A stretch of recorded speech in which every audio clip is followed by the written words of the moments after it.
Assalamualaikum warahmatullahi wabarakatuh. Perkenalkan, nama saya Najma Syauna Arazi dari program studi Akidah dan Filsafat Islam dengan NIM 53050210015. Di sini saya membuat video ini dengan tujuan untuk memenuhi tugas UAS mata kuliah Filsafat Pendidikan. Nah, di sini saya akan membahas sedikit tentang manusia dan alam dalam perspektif filsafat pendidikan. Nah, untuk yang pertama yaitu mengenai manusia. Dari manusia sesuai dengan kodratnya itu menghadapi 3 persoalan yang bersifat universal, yaitu dikatakan demikian karena persoalan tersebut tidak tergantung pada kurun waktu atau latar belakang historis kultural tertentu. Persoalan itu menyangkut tata hubung antar dirinya sebagai makhluk yang otonom dengan realitas lain yang menunjukkan bahwa manusia juga merupakan makhluk yang bersifat dependen atau kan membutuhkan orang lain. Nah, setelah itu kita akan di sini akan membahas tentang pengertian manusia, terus pengertian alam, terus juga hubungan antara alam dan manusia dalam perspektif filsafat pendidikan. Nah, untuk yang pertama yaitu manusia. Manusia adalah makhluk mukallaf yang diberi kewajiban dan tanggung jawab dengan akal pikirannya. Ia mampu menciptakan kreasi spektakuler yang berupa sains dan teknologi. Hingga saat ini banyak teknologi yang spektakuler yang diciptakan dari hasil pemikiran manusia sendiri.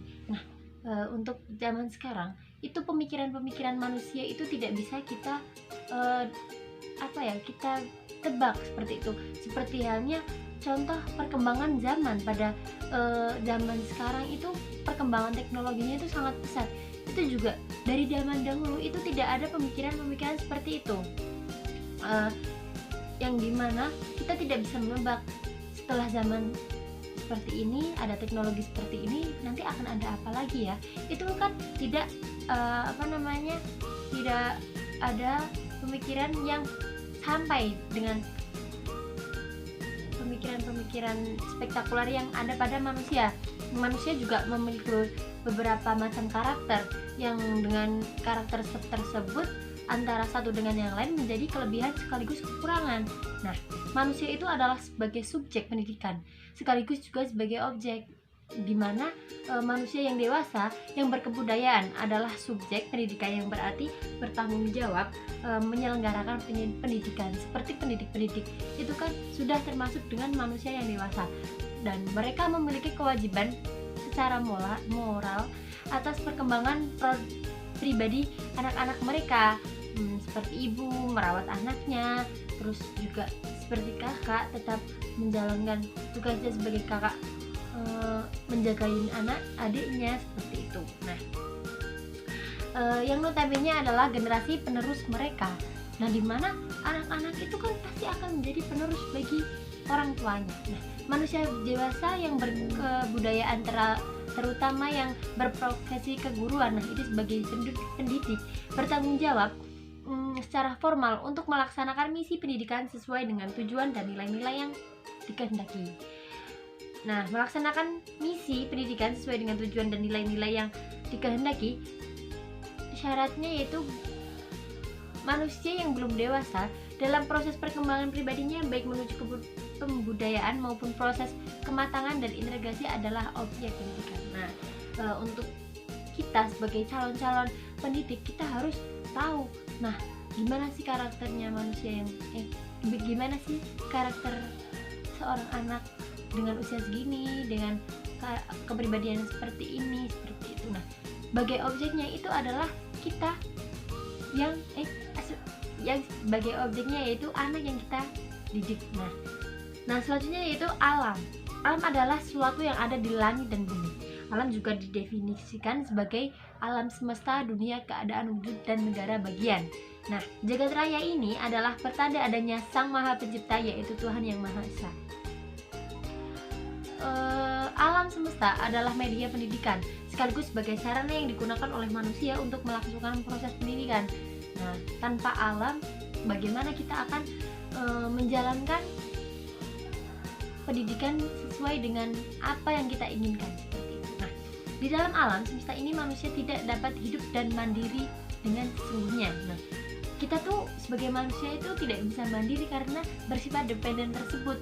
Kita membutuhkan alam untuk bertahan hidup seperti itu. Nah, karena antara manusia dan alam semesta saling dibutuhkan dan saling melengkapi antara satu dengan yang lain, di mana alam semesta ini butuh manusia untuk merawat dan memeliharanya, sedangkan manusia butuh alam semesta sebagai sarana berinteraksi dengan manusia yang lain.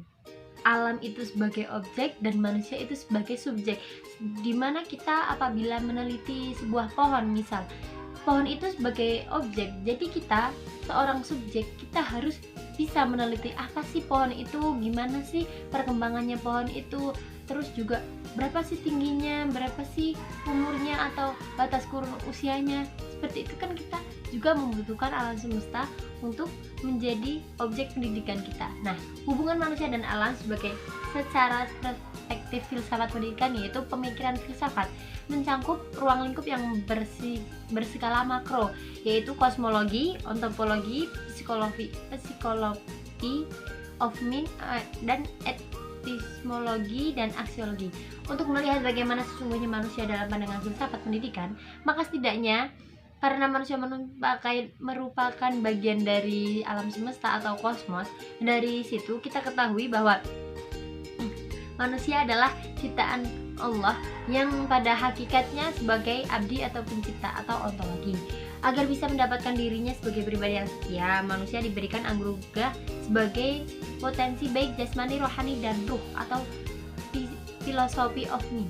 Sedangkan pertumbuhan secara perkembangan manusia dalam hal memperoleh pengetahuan itu berjalan secara berjenjang atau bertahap atau proses ya.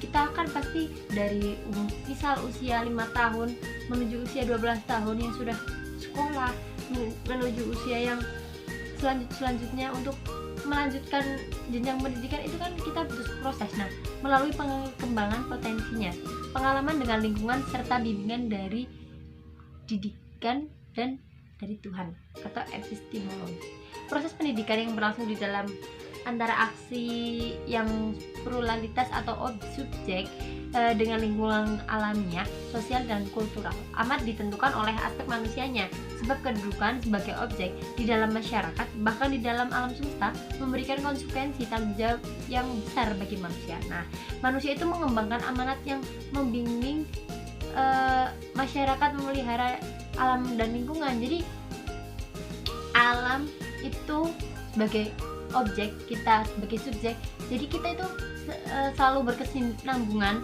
dan kita juga bertugas untuk menjaga alam tersebut, bukan hanya memanfaatkan alam-alam tersebut. Nah, manusia sebagai subjek dihadapkan pada fenomena baru dalam kesadarannya, yakni menghadapi problema yang jauh lebih sulit daripada problem-problem sebelumnya.